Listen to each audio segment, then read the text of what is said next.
Hey, what's up, everybody? Ralph here. So, when it comes to money, I often hear people talk about how why don't they teach personal finance in schools, right? And it's a good question because why don't they? It's something that's so vital to people's lives. Why don't they teach that in school? Like, why don't they teach people how to do taxes? Like, how do they teach people how to budget? Just things that people use on a daily basis, and they could be for a lot of reasons. Maybe that the teachers that they have teaching don't really understand finances themselves, so it doesn't make sense for teachers to then try to teach students something that they don't already know.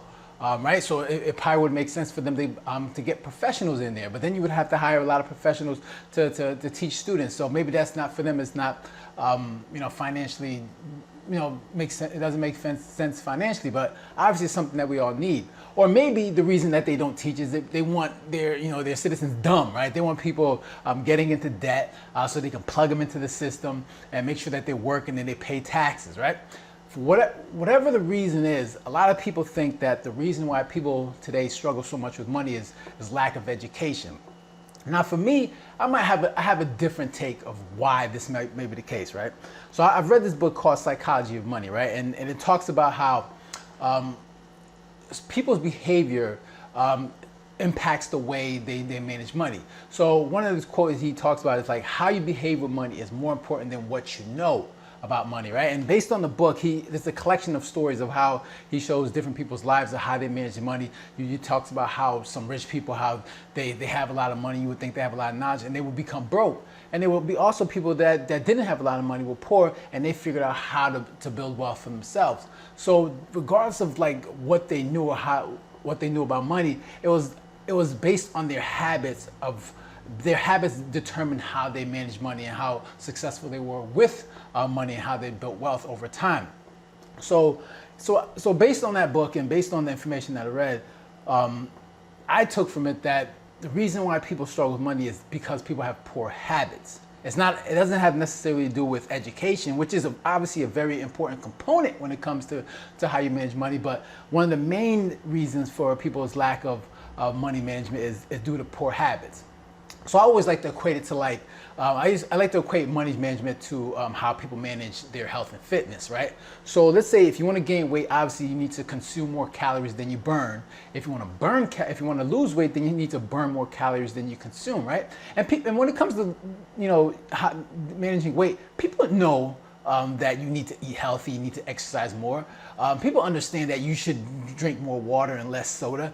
People understand that you shouldn't be consuming so much junk food, but yet people still at the same time still consume these things and wonder why they're not getting the results that they're getting, right? So when it comes to weight loss, it's all about calories, right? More calories in, calories out, right? And the same thing with money, right? If you want to make sure you have money at the end of the month, you need to make sure that you spend less than you make. If you're making $4,000 at your job, you shouldn't be spending in excess of $4,000 every month, right? That's how you get in trouble. That's how you find out at the end of the month you have no money, right? If you make $4,000 a month, then obviously you need to be spending less than that. And people know this. People know that they need to be spending less than they make, but yet people still do it anyways. So that makes you question, like, is it education or is it lack of discipline? Is it lack of habits? Is it poor habits that are causing people to mismanage their money? And it makes sense because like being someone that was in debt myself, I understood that there was things that I couldn't afford, but I would get it anyways. And I think what gets a lot of people in trouble is, let's say you have a job, right? Let's say you make $4,000 or $5,000 a month. I think if people just had to deal with cash, then they would say, okay, if I spend this money, I already have this money in my account. So if I use my cash, then, this amount of money is going to be taken out. But when you implement like credit, this is where a lot of people get in trouble. Because if you're making like $4,000 or $5,000 a month and then you bring a credit card in there, people have this imaginary money where they can say, oh, I can spend as much as I want. I can spend whatever I want. And all I have to do, instead of paying like, let's say you spend $2,000, I don't have to pay $2,000 back. I could just pay the minimum, which is like say $25 a month, right?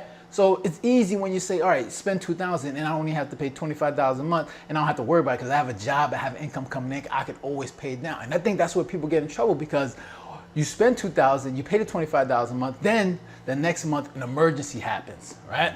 You either use a credit or you have to spend the money in your account, whatever cash that you have. Emergency happens, whether your car breaks down or it's a medical emergency. And now what you're doing is you're snowballing the debt. And now that $2,000 that you're on the credit card, you can't make that payment anymore. So now you're continuing to pay $25 a month on that credit card. And then also more things are happening and you don't have the cash to pay that down. And then people just get in this trap of more debt. So like I said, it's about habits. You know that in order to make sure that you have money every month, you know, you need to be making sure that you create a budget. You need to have a budget. You need to see what's in front of you so you know what's being spent every month, because you already know how much you make every month, but you need to see what's being spent every month, where your money is going. And I think that's where a lot of people get caught up. There's this thing called the 50-30-20 rule, right? Where 50% of your budget your money goes to things that you need, right? Like gas, housing, things that you actually need, you know, groceries. And then 30% goes to things that you want, whether it's like, you know, things that, you know, you want to do, maybe a vacation or anything like that. And then 20% goes into savings and investments, right? Now, if you allocate your money like that, you should be financially, you should be good, right?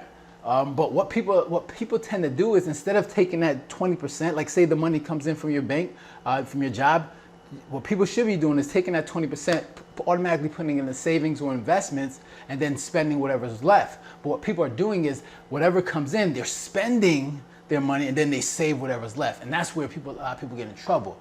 So I think for a lot of people, when it comes to you know, money management, I don't think it's the education, because like I said, people know that they shouldn't be spending the way they do. Right? They know exactly why they don't have any money. They're spending too much. They're spending more than they make. And I think if people start to develop better habits, if they say, all right, every time money comes in, I'm putting 20% during savings and investments, and then I'll spend the rest. And also if they're keeping a budget, so they have a picture, a view of what's going on, a view of where their money's going, I think people will be better off. I think people will have a better understanding of where their money's going. So I think that's what it is. I don't think it's the education, although I do think it's an important component. But I think it's someone developing good habits. Like I said, when it comes to managing your weight, you know, you need to make sure that you're exercising, exercising daily, making sure that you're eating the right foods, consuming less calories than you burn. And I think people need to make sure they're consistent. Right? Consistent with their savings, consistent with their spending, not buying things that you don't need. Make sure you're having a budget. Understanding where your money's going, where your money's coming from, where's it going. So I think if people understand this, I think they'd be better off when it comes to managing their money. So that's all I got for you guys today. Tell me what you think about these on this topic. All right. So do you think it's more education that's needed, or do you think people need to focus more on developing better habits? Right. So leave a comment down below, hit the like button, share, and if you haven't done so already, make sure you subscribe. All right. So you guys take care and have a good one. Later.